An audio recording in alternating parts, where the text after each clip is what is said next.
You've always felt like the quiet one, haven't you?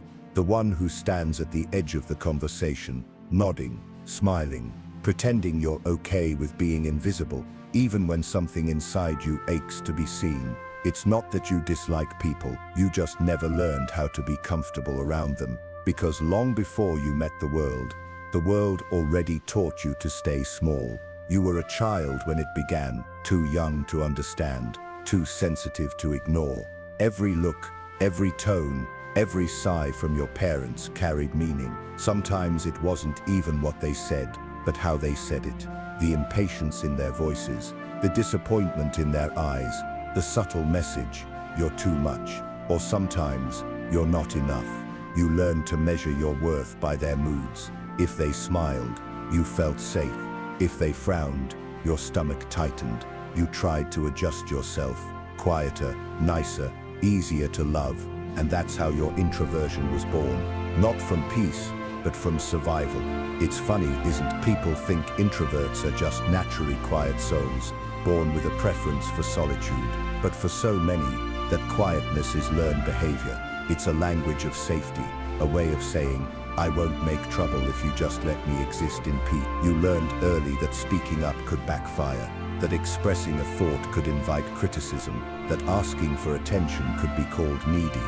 So you stopped asking, you stopped expecting, you stopped showing the parts of you that were too bright, too emotional, too raw. You built your silence like a shield, but silence doesn't mean peace. Sometimes it's the heaviest sound in the room. You remember how it felt, don't you? Sitting at the dinner table while your parents argued, their words sharp, their tones cold. You wanted to disappear, not out of fear, but exhaustion. You didn't want to be in the middle of their chaos. You wanted calm, you wanted love that didn't come with condition. And when that love didn't come the way you needed it to, you made a decision, not consciously, but deeply.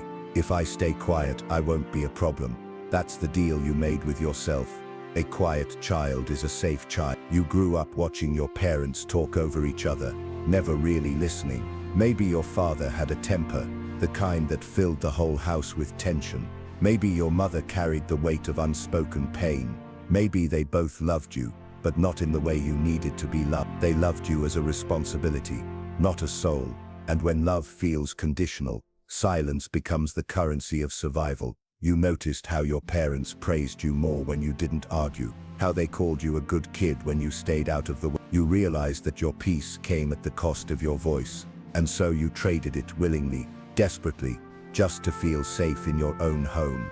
But that's the cruel trick of childhood. You spend years perfecting the art of being small, and then the world grows up around you and demands that you be loud. Suddenly, teachers want you to speak up, friends want you to socialize, employers want you to network, and you can't, because the silence that once saved you now cages you. You're told to just be confident, as if confidence is a switch you can turn on, as if your body doesn't remember what happened the last time you spoke too loudly.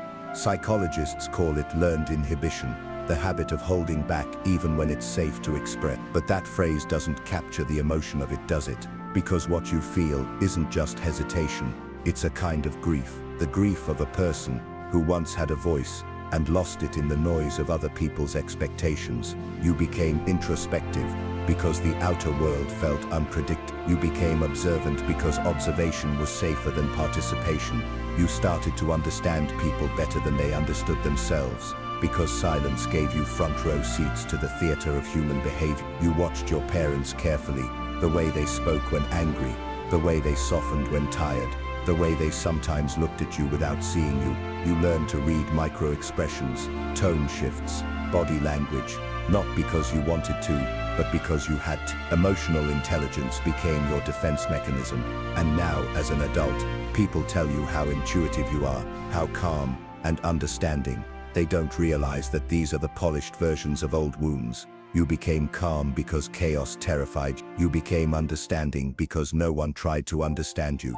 You became a good listener because your words were never welcome. And still, sometimes, in the middle of a quiet night, you feel the weight of all the words you never said. They rise like ghosts, things you wanted to tell your parents, your friends, your lovers. Words like I'm scared, I'm lonely, I'm not okay. But those phrases never left your mouth because somewhere in your wiring, You still believe that vulnerability equals danger. You want connection, but it terrifies you. You crave closeness, but you sabotage it. You find comfort in solitude, but you also feel trapped by it. You sit there scrolling through social media, watching people laugh and post pictures, and you think, why can't I be like? Why does everything social feel like a performance I don't know the script to? It's not because you're broken, it's because you were trained to distrust your own voice. The human mind is an extraordinary machine. When it feels unsafe, it creates patterns to keep you alive. Those patterns become your personality, and your parents, knowingly or not, programmed part of that pattern into you. When they ignored your emotions, they taught you that emotions are dangerous. When they silenced your opinions, they taught you that expression is punishment. But here's the paradox. You were not just made quiet, you were made deep. Your quietness has layers. Inside you is a thinker, a dreamer, a philosopher who feels everything in high definition. You analyze life like a poet trapped inside a scientist's mind. You notice details that others miss. The shift in someone's tone, the sadness behind a smile, the truth behind a lie. That's what makes you powerful and lonely. People mistake your depth for disinterest. They think your silence means judgment, when in reality it's compassion. You're not ignoring them, you're trying to understand them. You're trying to find safety in their energy before you reveal yours, and that takes time, something most people don't have the patience for. So you become the quiet one, the mysterious one, the reserved. You become an enigma, not because you wanted to, but because you had no other way to exist.